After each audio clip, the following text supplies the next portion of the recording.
PFG weather overview. Here's the storm from the other day, and a lot of this got washed away by rain from the city on east, but there were some wild moments.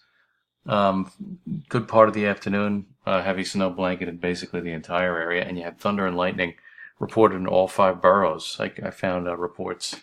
So quite a show with this latest nor'easter, and of course North and West got buried. Some parts of Orange County got more than 2 feet of snow. Just remarkable. A crazy storm. Another one. That's the second one that we've had in the span of a week, and I think another one is on the way. It's going to be a close call. So here's today's almanac. All of this is courtesy of NOAA, and we'll go ahead and we'll take a look at the models because there's another big storm brewing. The question, of course, is going to be how close does this come? But I think it's going to be close enough to raise some eyebrows.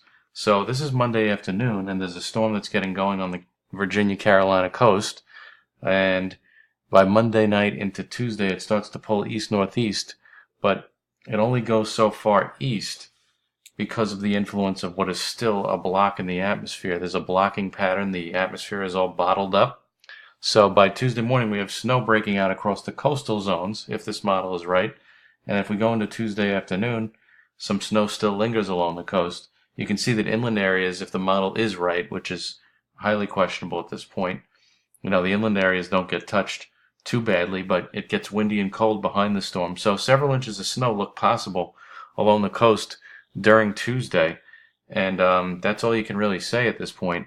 If we back it up a bit and just show you what the model was doing for this coming Tuesday, and we back it up one model previous, this was the model that ran 6 hours ago. You can see that the low is a little bit closer to the coast.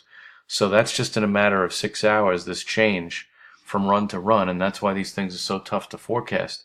How close are they going to be to the coast?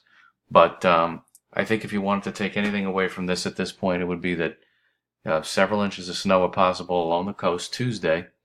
It could still go a number of ways, but right now that's what I would key in on as far as the main forecast dilemma over the next 7 days, because other than that, we really don't have much going on.